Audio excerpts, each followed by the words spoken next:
Quatrième. Ce midi, l'information prend vie au quatrième pouvoir avec Emma Thierry, Emmanuel Robitaille-Lefebvre et Elisabeth Gagnon. Bonjour et bienvenue au quatrième pouvoir.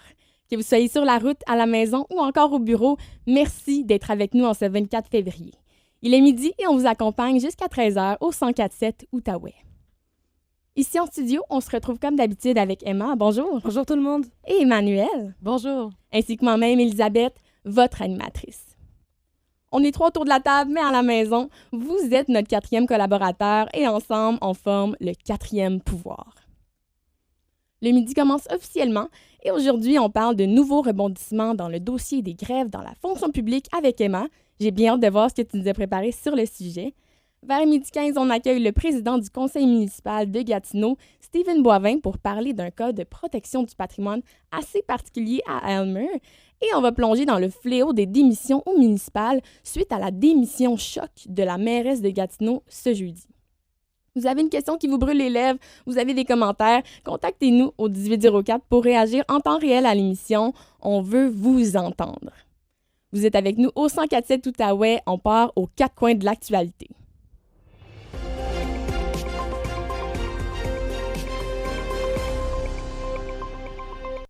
Emmanuel, la décision de la Cour fédérale en lien avec les lois sur les mesures d'urgence est contestée. Le recours à la loi sur les mesures d'urgence lors de l'occupation du centre-ville par des manifestants en 2022 est jugé déraisonnable et inconstitutionnel par la Cour fédérale. Selon le verdict de 200 pages du juge Richard Mosley et les propos de l'Association canadienne des libertés civiles, la situation n'atteignait pas le seuil d'urgence requis pour recourir à cette mesure. Le gouvernement affirme plutôt que l'opinion de la Cour est formulée en lien avec l'invocation de la loi au lieu de considérer l'aspect raisonnable de son utilisation et la gravité de l'événement à ce moment. Une convention collective pour les travailleurs étrangers évoquée par un syndicat. Plus de 10 000 travailleurs migrants sont attendus dans les prochains mois dans des serres de l'Ontario, selon Richard Lee, directeur général de l'Ontario Greenhouse Vegetable Growers. Les défenseurs des travailleurs agricoles réclament des réformes pour protéger les droits des employés, affirmant que ces travailleurs travaillent dans des conditions assez difficiles. La convention collective protégerait alors ces derniers contre les représailles de leur milieu de travail, en plus de leur offrir une voie pour négocier avec leurs employeurs. De lourdes amendes et des inspections régulières sont données aux producteurs agricoles qui ne respectent pas les exigences. Un climat de travail hostile est-il derrière la démission de la mairesse de Gatineau, France Bellil?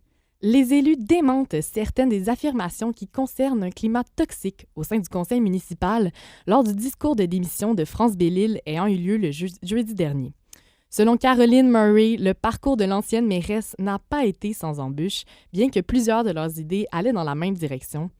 Le président du comité exécutif de la ville de Gatineau, Mario Aubé, a affirmé dans une entrevue que le message de France Bellil a néanmoins entraîné une prise de conscience au sein du conseil municipal. On l'écoute. Prise de conscience que l'on doit tous avoir avec le message que Mme Bellil a donné à tous ce matin. Puis ça, je dirais que c'est pour l'ensemble des élus là, à travers la province. La construction à Ottawa est accélérée en raison de son admissibilité à un fonds provincial. Ce fonds de plusieurs millions de dollars contribuera grandement à la construction de logements en 2024. La capitale fédérale a craint d'être inqualifiable pour ce programme en raison d'un nombre insuffisant de mises en chantier. Une situation qui est réglée par la plus récente mise à jour de la Société canadienne d'hypothèques et de logements. Un financement fédéral de 176 millions sur 3 ans sera également offert à Ottawa pour encourager les constructions. L'obligation d'obtenir une formation pour conduire une motoneige demandée par une coroner. C'est un accident mortel de motoneige survenu à Val-des-Bois en 2022 qui a provoqué des recommandations de la coroner Pascal Boulay. Le décès de Patrick Proulx, un homme de 37 ans, s'est produit près du sentier fédéré 43. Le ministère des Transports et de la Mobilité durable a cependant mentionné qu'il n'avait pas l'intention d'exiger une formation obligatoire pour la conduite d'une motoneige pour le moment. Dans le même sens, l'Institut national de santé publique du Québec n'a pas pu décréter si une formation réduirait le nombre d'accidents en motoneige en raison du manque de recherche sur le sujet. Merci beaucoup, Emmanuel. Emma, je vois le soleil à travers la fenêtre, mais c'est encore assez froid. Et oui, Elisabeth, malgré des températures plutôt froides de -11 et un ressenti -18, c'est le temps d'aller prendre une bonne marche avec le soleil qui nous accompagne pour le début de cette fin de semaine. Pour la journée de demain, de la neige est à prévoir, mais les températures seront agréables, avec un maximum de 1. Le début de la semaine sera dégagé et vous pourrez délaisser vos manteaux d'hiver pour un manteau plus léger, car on aura un maximum de 5. Le reste de la semaine, lui, devrait être plutôt doux, avec des températures qui n'iront pas en dessous de 0, ce qui ne plaira malheureusement pas aux amateurs de patinage, puisque le canal Rideau ne sera pas ouvert, la glace est beaucoup trop fine, c'est trop dangereux d'aller s'y aventurer. On finira peut-être finalement par avoir hâte du retour du froid pour pouvoir aller patiner. Merci beaucoup, Emma. Midi 5 au 104.7, 4e pouvoir. Toute une nouvelle que j'ai vue passer hier soir, il y a de la chicane à Ottawa parce que le gouvernement de Justin Trudeau n'est pas d'accord avec une décision de la Cour fédérale. Cette décision-là disait qu'il avait utilisé la loi sur les mesures d'urgence de manière déraisonnable. Je vous remets brièvement en contexte. Quand il y avait eu les manifestations contre les mesures sanitaires par le Convoi de la liberté en janvier 2022, le gouvernement Trudeau avait invoqué cette loi-là pour mettre fin aux manifestations qui, on s'en rappelle, avaient immobilisé les rues devant la colline parlementaire d'Ottawa pendant 1 mois. Je pense qu'on s'en rappelle vraiment tous et toutes. Les klaxons incessants, le harcèlement des piétons, les blocages de rue. Bon, là, je ne vais pas vous faire revivre ces moments-là, mais je suis assez curieuse, les filles. Est-ce que vous pensez que c'était justifié? Eh bien, Elisabeth, sachant que c'est une loi qui donne au gouvernement fédéral, en fait, là, le pouvoir d'agir rapidement en cas de crise nationale pour protéger les Canadiens, c'est une décision, selon moi, qui ne doit pas être prise à la légère, bien sûr. Là. Définitivement pas. D'ailleurs, saviez-vous en plus qu'avant 1988, cette loi-là s'appelait la loi sur les mesures de guerre. Ça a changé par la suite. Si vous vous rappelez de votre cours d'histoire du secondaire, ça vous dit peut-être quelque chose, les filles? Là? Ouf, l'ancien nom de la loi, c'est loin dans ma tête, mais j'avoue que j'aurais vraiment une vraiment bonne mémoire si je le savais. Ah, mais vraiment, c'est pas grave, Isabelle. Faut avoir une méchante mémoire, faut se le dire. Ça remonte là au secondaire quand même. Là. Ben, Emma, toi, qu'est-ce que t'en penses? Est-ce que c'était justifié selon toi? Oui, 100%. Moi, quand j'ai vu passer ça, ça m'a quand même surpris. Là, c'est vraiment un combat entre le pouvoir législatif et le judiciaire. C'est quand même dingue qu'on en arrive à une telle situation, qu'il y ait autant de procédures, c'est des ressources en plus qui sont mobilisées chaque jour. Mais c'est tellement une situation grave que je pense que ça a été justifié. Et puis, la rappel, là, c'est important. Moi, je suis d'accord, mais c'est tellement une loi complexe. Genre, c'est fou de voir ce qui en découle de cette décision-là. Il y a beaucoup de monde qui sont pas d'accord que cette loi-là ait été utilisée en 2022, dans le fond. Même que le gouvernement se fait poursuivre par un des participants de la manifestation parce que, grâce à la loi sur les mesures d'urgence, le gouvernement avait ordonné aux banques de geler les comptes bancaires des participants. Donc, ils n'avaient plus accès à ces cartes de crédit, ils ne pouvaient plus faire de retrait, plus rien. Donc là, ils poursuivent le gouvernement. C'est quand même une loi qui donne beaucoup de pouvoir au gouvernement, là. Et oui, vraiment, là, en fait, quand elle est invoquée, cette loi-là, elle donne le droit au gouvernement de prendre des mesures extraordinaires, vraiment, pour protéger ses citoyens. Fait que c'est un peu comme une exception aux lois qui devrait être suivie par le gouvernement habituellement. Donc, c'est vraiment assez particulier, il faut le dire, là. Mais oui, mais je pense surtout que les gens ont été très étonnés de voir tout ça. C'est quand même une mesure qui a été inédite, qui est grave. Ça veut dire que la situation a été débordante. C'était un trop-plein. Donc, je pense que les gens sont quand même assez choqués, honnêtement. Bien, la Cour dit que c'était démesuré de la mettre en place, cette loi-là, mais je vous interpelle à la maison, tous ceux qui peuvent plus aller travailler, aller souper au resto, qui se faisaient réveiller la nuit par des klaxons, qu'est-ce que vous en pensez? Je suis vraiment intéressée de le savoir. Écrivez-nous au 1804 pour nous dire, est-ce que la mise en place de la loi était démesurée selon vous? On quitte Ottawa pour se rendre au provincial. Emma, qu'est-ce que tu nous as préparé aujourd'hui? Eh bien, aujourd'hui, on parle de la réaction des porte-paroles des syndicats en éducation et en santé qui ont réagi hier lors d'un point de presse au bilan de la convention collective annoncée par François Legault le 18 février dernier. Ce bilan-là, je peux vous l'assurer, ça va rendre heureux bien des travailleurs et travailleuses du Québec puisque plusieurs mesures ont été approuvées et vont changer leur quotidien. Ils se sont mobilisés avec les grèves qu'on a connues notamment au cours du mois de décembre qui ont mobilisé les écoles, etc. ont klaxonné, on les encourageait. Eh bien, ça y est, c'est une victoire. Pour vous remettre rapidement le contexte, ça fait environ 1 an que les réseaux publics négocient avec le gouvernement provincial afin de trouver une entente pour améliorer les conditions de travail et salariales. C'est plus de 420 000 travailleurs, soit environ 300 syndicats, qui acceptent l'entente à 74,8% des voix. C'est une victoire et un soulagement pour ces personnes qui sont mobilisées pendant plusieurs semaines. Généralement, en plus, les attentes comme ça, ils ont un caractère juridique qui sont en fait rétroactifs. C'est-à-dire qu'ils produisent, en fait, on va le dire, des effets dans le passé. Ça doit l'être pour celle-ci également, Emma, c'est sûr. Là. Oui, exactement. Ça signifie que cette entente, elle était en vigueur finalement depuis le 1er avril 2023, ce qui est une bonne nouvelle puisqu'ils ont réussi à obtenir l'augmentation de salaire de 17,4%. Quand même. C'est quand même énorme, là, réparti sur 5 ans. Il faut savoir qu'à la base, on parlait que de 9% d'augmentation. On parle également dans cette entente de plus de ressources, de nouveaux postes aussi pour soulager la charge des professionnels. Moi, j'ai quand même un petit enjeu par rapport à ces nouveaux postes-là. Dans un contexte de pénurie de main-d'œuvre, je me demande à quel point on va être capable de combler ces postes ouverts. Mais bon, il faut quand même se réjouir de ce qu'on a. Là, c'est une bonne nouvelle. On s'adapte enfin à la réalité des travailleurs. On prend en compte le contexte dans lequel ils évoluent et bien d'autres éléments de la réalité dans lesquels ils vivent. La présidente de la Fédération des travailleurs et travailleuses du Québec, FTQ, Magali Picard, s'exprime quant à l'entente lors de la conférence de presse à la tribune de la presse. Écoutez. Le gouvernement était sincère dans sa volonté d'entendre davantage nos préoccupations et de connaître mieux la réalité de leurs employés. Bien, c'est le temps, là. Et oui, il est temps que le gouvernement agisse, mais c'est déjà un premier pas là avec cette entente et ces conditions. On peut déjà s'en réjouir. Il y a beaucoup de choses encore à améliorer, mais eux aussi, les syndiqués, ont des choses à améliorer. Ils se sont engagés à participer à des forums dans le but d'améliorer les services publics. Mais là, Emma, tu parles de hausse des salaires, des meilleures conditions. Ça va engendrer des frais supplémentaires pour le gouvernement? Oui, exactement. C'est un gros pas là que le gouvernement a fait. La masse salariale impliquée, elle sera dévoilée concrètement le 12 mars prochain par le ministre des Finances, Éric Girard, mais le déficit sera revu à la hausse. Pour le gouvernement, on va passer précédemment de 60 milliards à 71 milliards, donc une hausse de 11 milliards.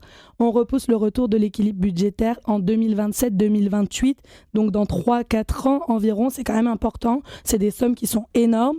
Il faut savoir également que le nouveau contrat de travail des syndiqués sera en vigueur jusqu'en mars 2028. Donc jusque-là, plus d'évolution, plus d'entente, plus rien à se préoccuper à part être heureux de ce qui s'est passé. Toutes ces nouvelles, elles sont vraiment importantes pour les travailleurs et travailleuses, mais on pense surtout à nos Gatineaux et Gatinoises qui vont voir leurs conditions évoluer vers le mieux. On est contente. Là, je parle au nom de mes collègues aussi en studio. Je suis heureuse de voir que quand on veut, on peut. Suffit de se mobiliser. En tout cas, encore un grand bravo aux syndiqués qui se sont engagés, qui ont manifesté et qui se retrouvent avec de meilleures conditions. Merci beaucoup, Emma. On garde un œil là-dessus. Midi 12, vous êtes toujours au 4e pouvoir avec Emma, Emmanuel et moi-même, Elisabeth, jusqu'à 13h au 104.7 Outaouais. Plus tard en émission, on teste nos connaissances avec Emmanuel, mais avant tout ça, on plonge dans la ligne directrice. Est-ce qu'on maltraite nos élus municipaux? Je commence vraiment à penser que oui, là. Parce que de 2021 à 2023, il y a 762 élus qui ont quitté leur poste. C'est 10% des élus municipaux au Québec. C'est énorme et c'est pas un chiffre habituel du tout, même qu'il y a le président de l'Union des municipalités du Québec, Martin Damhouse, qui dit que c'est un nombre record et que malheureusement, c'est beaucoup des femmes qui quittent. Beaucoup plus qu'il devrait en avoir si c'était proportionnel à la quantité de femmes en politique municipale. On a un exemple, c'est arrivé chez nous cette semaine. C'est la mairesse de Gatineau, Mme France Bellil, qui a démissionné jeudi de son poste qu'elle occupait depuis 2 ans. Elle blâme entre autres le milieu hostile au sein du conseil municipal, mais aussi à cause de l'intimidation qu'elle a vécue, à cause des menaces de mort qu'elle reçoit. Ça a vraiment un impact sur sa santé. Elle a déclaré ça. On a aussi vu l'opposition de Gatineau réagir à tout ça et dire qu'il n'y a pas de climat hostile au sein du conseil de ville, mais que le harcèlement en dehors du conseil ou en ligne est vraiment une problématique bien réelle. Puis moi, je trouve que c'est vrai. Souvent, dans l'anonymat des réseaux sociaux, les gens sont de plus en plus impulsifs, violents, grossiers, mais aussi dans la vie de tous les jours. Il y a des critiques légitimes des citoyens. On a le droit de talonner nos élus. C'est d'ailleurs ce qu'on fait chaque midi à l'émission. Mais ça doit se faire dans le respect de la personne, peu importe nos différents politiques. Le cas de France Bellil, il est loin d'être unique. Il s'est passé la même chose à Sherbrooke avec la mairesse Evelyne Baudouin. Elle a dû prendre il n'y a pas longtemps un arrêt de travail parce que ça en devenait trop. Elle a dit elle-même en réponse à la démission de France Bellil, leurs situations sont extrêmement similaires et extrêmement désolantes, je devrais dire, d'autant plus que c'est majoritairement des femmes qu'on perd dans le milieu de la politique municipale, alors qu'on commençait à peine à se frayer un chemin dans ce secteur-là qui est majoritairement masculin. C'est connu par les experts du milieu, les femmes en politique sont victimes de plus d'harcèlement, d'un harcèlement plus vicieux de la part des citoyens, et c'est ça qui brise ces femmes-là, comme Mme Bellil. On l'écoute alors qu'elle annonce sa démission au conseil municipal jeudi. Parce que la vie politique nous hypothèque. Je me surprends d'ailleurs que ces centaines de départs, cet exode des élus au Québec, génère si peu de questionnements sur le fond. Eh bien, nous, Madame Belize, on se pose des questions pour vous. Combien de fois est-ce qu'il va falloir que ça arrive avant que le milieu municipal se réveille? On a des centaines de démissions par année. On regarde les élus frapper des murs, un et un après l'autre, sans rien faire. Eh bien, c'est le monde municipal au complet qui va frapper un mur si ça ne s'améliore pas. Il va falloir implanter des mesures, des formations, un accompagnement plus complet pour les élus pour empêcher ça parce qu'en ce moment, là, on assiste à une véritable exode dans le milieu municipal. Mais bon, solide défi, là, c'est sûr que les solutions, on n'en a pas tant. En attendant, moi, je recommande à nos élus de peut-être essayer le yoga. C'est ma solution pour aujourd'hui. Mais ça va être à travailler, je pense, les filles. Moins 17 en ce moment à Gatineau. Dans un instant, on parle du futur d'une maison centenaire avec le président du conseil municipal de Gatineau, Stephen Boivin. Mais pour l'instant, on arrive au moment tant attendu de l'émission Parlons Parlement. Donc, je vous laisse avec une citation et au retour, je vous dévoile qui l'a dit. Dans le fond, c'est le moment de la semaine où on écoute ce que nos politiciens ont eu à dire cette semaine. Et là, je vais vous donner un indice parce que cette semaine, c'est pas facile. La personne, elle parle de François Legault. On l'écoute. Il n'a pas augmenté notre capacité d'accueil et c'est trop facile pour lui de sauter dans le débat identitaire, de faire de la surenchère avec le Parti québécois, puis d'essayer de nous faire croire qu'au Québec, on est au bord d'une crise humanitaire et qu'il y a une menace identitaire. Bon, ça n'est vraiment pas une facile cette semaine. Écrivez-nous au 1804 si vous connaissez la réponse. On se retrouve dans quelques instants pour dévoiler qui en est l'auteur. Le quotidien de membre Fizz, c'est toujours plus de données en cadeau, plus d'économies sur votre forfait et vos données inutilisées qui passent au mois suivant chaque mois. Chez Fizz, vous en aurez toujours plus pour votre argent. Les conditions générales de nos différents programmes et politiques s'appliquent. Détails sur fizz.ca. Il y a encore beaucoup de travail à faire. Moi, j'ai été mairesse avant d'être députée. J'ai été élue en 95, donc la présence des réseaux sociaux ne se faisait pas tellement sentir. Aujourd'hui, les réseaux sociaux, honnêtement, ça mine énormément le moral des troupes sur le plan municipal parce que c'est constamment surveillé. Là. Tous tes faits et gestes sont scrutés à la loupe. L'Outaouais maintenant. L'Outaouais maintenant. Avec Frédéric Bisson. En semaine dès 15h au 104.7 Outaouais. Votre rendez-vous. 104.7, quatrième pouvoir. Midi 17, de retour au quatrième pouvoir. Si vous venez de vous joindre à nous et que vous avez manqué la chronique d'Emma sur les grèves dans la fonction publique ou mon segment Ligne directrice sur la démission de la mairesse de Gatineau, vous pouvez aller sur notre site web FM 104.7 Outaouais /rattrapage. Tous nos segments sont là en rediffusion pour vous. Avant la pause, je vous ai laissé avec une citation. On l'écoute. Il n'a pas augmenté notre capacité d'accueil et c'est trop facile pour lui de sauter dans le débat identitaire, de faire de la surenchère avec le Parti québécois, puis d'essayer de nous faire croire qu'au Québec, on est au bord d'une crise humanitaire et qu'il y a une menace identitaire. Eh bien, c'est le chef de l'opposition officielle, M. Marc Tanguay, lors d'un point de presse au Parlement le 22 février dernier. Dans quel contexte est-ce qu'il a dit ça? Eh bien, il parle du manque de planification et de contrôle de l'immigration par le gouvernement Legault. On en parle plus tard en émission avec Emmanuel. Et j'aimerais dire un grand bravo à Julie de Gatineau au 1804 qui a eu la bonne réponse. Tu suis très bien l'actualité. La démolition d'une maison d'Aylmer construite en 1920 sème la confusion au conseil municipal de Gatineau. Le vote sur la demande de révision de la démolition du 674 chemin d'Aylmer pour y construire 32 logements s'est conclu par une égalité 10 contre 10, une situation inédite. Le destin de cette maison centenaire est donc toujours en suspens. On accueille en studio le conseiller du district d'Aylmer et président du conseil municipal de Gatineau, Stephen Boivin, pour en discuter. Bonjour, M. Boivin. Bonjour. Très contente de vous avoir ici. Écoutez, on va plonger directement dans le vif du sujet, M. Boivin.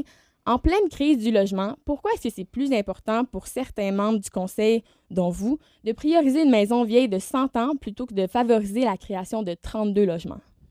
Je pense que c'est dangereux de mettre en opposition les deux. C'est-à-dire que la crise du logement et la protection de notre patrimoine, c'est deux choses différentes. Ça, c'est la première chose. Nous, lorsqu'on se penche sur la question de la protection d'un immeuble comme celui-là qui représente notre identité, puis on le sait, là, les citoyens et les citoyennes d'Aylmer, leur identité, c'est extrêmement important. On peut pas... on est conscient de la crise du logement. On est conscient qu'on a besoin de logement. Mais à quel prix on fait ces logements-là? Est-ce qu'on va perdre notre identité pour avoir des condos de luxe? Je pense que c'est cette réflexion-là qu'il faut avoir comme élu et de représenter l'ensemble des besoins des citoyens et des citoyennes. Donc, on a, oui, besoin de logement, mais on a besoin de garder notre identité.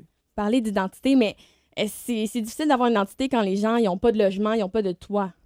Oui, effectivement. Cependant, la recommandation de notre administration était assez claire. Il y avait assez d'espace sur ce terrain-là pour à la fois protéger la maison et bâtir les logements. Donc, pour moi, c'est un faux débat que de mettre en dualité ces deux propositions-là. OK, et je comprends. Et ici, au Québec, là, on a une loi sur la protection du patrimoine culturel qui a été adoptée en 2021. Ça fait que tous les immeubles construits avant 1940 doivent être considérés comme patrimoniaux et méritent une attention particulière. Cette loi, elle ne s'applique pas à cette maison-là. À quel point est-ce que ce bâtiment-là il est différent pour que l'on remette tant en cause sa valeur patrimoniale? Bien, en fait, je vous invite à poser cette question-là aux gens qui veulent la démolir. Moi, je suis d'avis qu'il faut la protéger. Les opposants à cette proposition-là, dans le fond, les opposants à la protection de la maison, eux, ne considèrent pas qu'elle est patrimoniale. On a entendu d'ailleurs le président du Conseil local de patrimoine dire et l'identifier comme étant une cabane. Donc, je pense que c'est important de respecter notre patrimoine. Et on a des études qui ont fait des citations patrimoniales officielles et on est présentement en révision de ces citations-là. Et cette maison-là, précisément, fera partie des maisons à protéger. Donc, je pense qu'il faut être conscient de ça et prendre des décisions en conséquence. Vous dites que ça a été appelé... on a dit que c'était une cabane, une baraque, mais on va s'avouer que la maison est quand même délabrée. C'est pas dans un état particulier, là. Est-ce que le conseil, s'il décide de ne pas la détruire, la maison, est-ce que vous comptez faire quelque chose avec, la rénover, ou elle va juste rester comme ça, un peu délabrée? Moi, personnellement, non. Là. J'ai pas les fonds. Vous n'avez pas de plan de rénovation? J'ai pas ça du papier personnellement, mais je pense que... Tu sais, puis il faut se poser la question, pourquoi cette maison-là est délabrée? Je pense que ça commence à être un réflexe fréquent des promoteurs. C'est-à-dire qu'on achète une maison qui, elle, était en bon état, on la laisse dépérir pendant 3 ans, et ensuite on dit « Hey, regardez, cette maison-là est délabrée, il faudrait la démolir. » Donc, on le connaît, ce jeu-là, on le voit, puis c'est justement ça qu'on veut éviter. C'est-à-dire qu'on veut qu'il y ait une prise de conscience des promoteurs qu'à Gatineau, on protège notre patrimoine, on y croit, et lorsqu'on veut bâtir, on doit le faire en adéquation avec notre patrimoine. Je comprends. Et quand est-ce qu'on pourra avoir une réponse du conseil? Parce que là, on a une situation assez particulière avec l'égalité 10 contre 10, vraiment, on dirait un petit duel entre les deux. Mais quand est-ce qu'on peut avoir une réponse? Là, où est-ce que ça s'en va? C'est quoi les prochaines étapes? Le conseil a donné sa réponse. C'est-à-dire que nous, on n'a pas eu de majorité. Donc, lorsqu'une résolution est adoptée de façon égalitaire, donc paritaire à moitié-moitié comme ça, à 10-10, c'est dans la négative. C'est reconnu dans la négative. Donc, on a rejeté la proposition de renverser la décision. Là, c'est un peu complexe, là, j'en conviens, mais on a le comité de démolition a voulu la démolir. Ensuite, le souhait du conseil municipal était de renverser cette décision-là, donc de la protéger, mais cette proposition-là a été adoptée à 10-10. Donc, c'est une première au Québec. C'est du jamais. En fait, c'est une deuxième première parce qu'on a vécu le cas avec Buckingham, exactement la même situation. Une maison patrimoniale qu'on a voulu protéger à 10-10, même chose à 10-10. Donc, le cas de Buckingham se retrouve devant les tribunaux. Donc, nous, ce qu'on s'est dit comme ville, c'est proactivement, on va acheminer ce dossier-là aussi devant les tribunaux. Donc, avec la lecture des deux dossiers, on va avoir une lecture globale de la situation, puis on va pouvoir prendre des décisions pour les prochaines fois. Donc, c'est certain que c'est une première, donc ça va créer des délais, mais par la suite, on va savoir comment... On est un peu des pionniers, finalement. Je comprends. Des pionniers à Gatineau, j'aime ça. Monsieur Boivin, je peux pas vous laisser partir d'ici sans adresser l'éléphant dans la pièce. On a parlé plus tôt en émission, la démission de la mairesse de Gatineau, France Bellil. Vous avez déjà réagi à la nouvelle en disant que les débats au conseil municipal se sont majoritairement faits dans le respect et la cordialité. Pensez-vous pas que si c'était vraiment le cas, Mme Bellil n'aurait pas quitté le milieu municipal? Bien, je pense que les raisons qui ont porté Mme Bellil à quitter sont multiples. Elle l'a dit, c'est-à-dire qu'il y a l'intimidation sur les réseaux sociaux, il y a plusieurs affirmations également. Elle parlait de décisions dont elle ne souhaitait pas être associée. On n'a pas les détails réels par rapport à son départ. Puis je pense que je respecte les raisons de son départ et je souhaite le meilleur pour cette personne-là. En ce qui a trait au climat du Conseil, on commence à entendre l'unanimité du Conseil, c'est-à-dire que c'est un climat qui est sain. On a entendu le nouveau maire, M. Champagne, par intérim, qui, lui, était le bras droit de la mairesse, qui affirme que c'est un climat qui est sain, ce sont des débats qui sont sains, c'est des débats vigoureux. Nous, il faut se rappeler, on est élus par nos citoyens et nos citoyennes, donc on représente l'ensemble des perspectives. Dans ce contexte-là, je pense que les débats sont sains, mais je pense que la lecture et ce qu'on reçoit de ça, puis notre perception, c'est propre à chacun. Puis moi, je souhaite que le meilleur pour Mme Bellil et je souhaite également que nous trouvons un leader ou une leader qui pourra assurer la continuité et le développement de notre ville. Merci beaucoup. Steven Boivin, président du conseil municipal de Gatineau, merci de vous être joint à nous aujourd'hui. Merci. Midi 25, 104.7, quatrième pouvoir. On passe maintenant à notre quiz. L'Outaouais en question. Emmanuel, je te passe le pouvoir.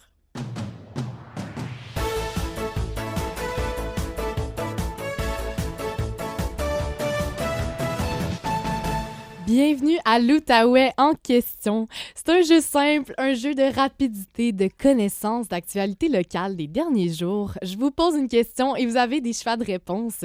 En studio, la plus rapide gagne le droit de parole. Elisabeth, Emma, on vous a attribué un son chacune. Emma? Elisabeth? J'ai hâte de voir ce que tu nous as préparé aujourd'hui. Je sens que ça va être une compétition assez féroce. Oui. Après ma défaite assez sentie de la semaine dernière, je pense que je me suis bien renseignée aujourd'hui. Surtout dans les sports. D'habitude, c'est là où que j'ai un peu de misère, je vais pas vous mentir, là, mais je vais me reprendre maintenant. Là. Aujourd'hui, je suis confiante. J'espère bien. On va plonger donc tout de suite dans le vif de l'actualité. Première question. Depuis hier, le retour d'un événement bien connu du public outaouais a pris place. Pour petits et grands, il rend l'imaginaire un peu plus accessible. De quoi s'agit-il? J'avais le Salon du livre de l'Outaouais ou le Festibiaire du verre de Gatineau. Emma? Je vais y aller avec le Salon du livre. Moi qui adore lire, là, c'est sûr que je vais y aller. Eh bien, bonne réponse. C'est la 45e édition du Salon du livre qui adresse différentes questions en société. Il va avoir lieu du 22 au 25 février. On a hâte de voir ça. Sachez que le Festibiaire s'en vient également. Il fait son grand retour pour la relâche du 29 février au 2 mars. C'est un rendez-vous. On va jouer maintenant dans un autre terrain pour parler de l'équipe d'Ottawa qui a terminé mercredi son séjour de 2 matchs à Boston par une défaite de 3-1. La Tchèque Kateřina Mrazová a été la seule représentante de l'équipe à tromper la vigilance de la gardienne qui a bloqué un nombre assez impressionnant de rondelles. Pourriez-vous deviner combien? Soit 15 rondelles, 19 rondelles ou 29 rondelles bloquées. Elisabeth? Je vais y aller optimiste. Je vais prendre le 29. Eh bien, bonne réponse. Oui. Bravo, Elisabeth. Je vous l'ai dit, je m'étais pratiquée. Là, absolument. Tu te reprends pour la semaine passée. C'est en effet 29 rondelles bloquées. En effet, là, cette défaite, elle a fait en sorte que Ottawa demeure malheureusement en 6e et dernière position au classement général de la Ligue professionnelle de hockey féminin avec une fiche de 3 victoires, 4 défaites en temps réglementaire et 4 autres défaites en surtemps. Je tombe maintenant avec une dernière question. Je m'adresse maintenant à vous à la maison également. Répondez-nous au 1804. Je veux vous entendre, je veux savoir vos belles réponses. Je ne sais pas si vous connaissez l'auteure gatinoise André Poulain. Elle a sorti récemment un roman jeunesse, Semer des soleils, qui adresse un sujet assez sensible, mais que plus que pertinent dans notre société actuelle. De quel sujet s'agit-il? J'avais la présence de la violence et la guerre dans le monde, la monoparentalité ou la violence conjugale.